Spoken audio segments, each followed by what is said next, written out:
Good morning बच्चों। एक सवाल बनाते हैं। CH3CHBr C2H5 ये जो यौगिक है ये कौन सी समावयवता दिखाएगा? CH3CHBr C2H5। ठीक, तो कैसे निकालेंगे आप? इसको हम इस तरीके से लिख देते हैं।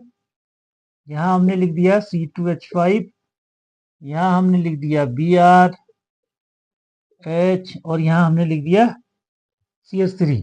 ये आपको समझ में आ रहा होगा अब ये किस प्रकार की समावयवता होती है। इसको हम कहते हैं प्रकाशिक समावयवता। कौन सी? प्रकाशिक समावयवता। क्या बना देंगे? इसका हम कर देंगे मिरर इमेज। ठीक है, मिरर इमेज बना देंगे।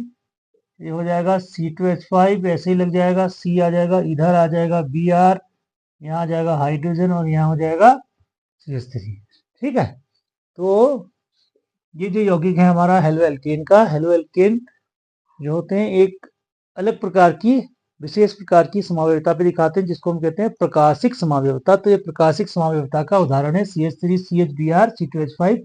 इस तरीके से आपको एक ही लाइन में मिला हुआ मिलेगा और पूछा जाएगा कि ये कौन सी समावयवता दिखाता है, तो आप इस तरीके से उसको ड्रॉ कर देंगे। एक कार्बन परमाणु, चार अलग अलग समूह जिसमें जुड़े होते हैं, एक इसमें C2H5 लगा है, दूसरा CH3, तीसरा हाइड्रोजन और चौथा ब्रोमीन। उसका क्या बना देंगे? मिरर इमेज बना देंगे।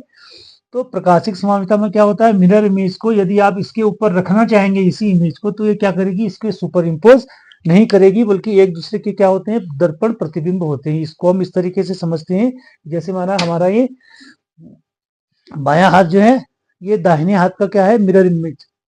ठीक है ना, दर्पण प्रतिबिंब। मतलब अगर आप बाएं हाथ को रखेंगे दर्पण के सामने में तो ये कैसा दिखेगा? आपके दाहिने हाथ के जैसा दिखेगा। दाहिने हाथ को रखेंगे तो कैसा दिखेगा? बाएं हाथ के जैसा दिखेगा। तो ये एक दूसरे के क्या है? दर्पण प्रतिबिंब है। अब इसको अगर हम बाएं हाथ को दाहिने हाथ के ऊपर रख देते हैं तो ये क्या करता है? सारी अंगुलियां एक दूसरे के ऊपर, समान अंगुलियां एक दूसरे के ऊपर नहीं आती हैं। तो इसका मतलब ये क्या हुआ कि ये इसको सुपर इम्पोज नहीं करता है। तो प्रकाशिक समावयवता ऐसे यौगिक दिखाते हैं जो आपस में दर्पण प्रतिबिंब होते हैं लेकिन एक दूसरे को अध्यारोपित नहीं करते हैं। सुपर इम्पोज का मतलब होता है अध्यारोपित नहीं करते हैं। तो ये इसी प्रकार का एक एग्जाम्पल है CH3 CHBr C2H5। ये भी अक्सर परीक्षा में पूछा जाता है।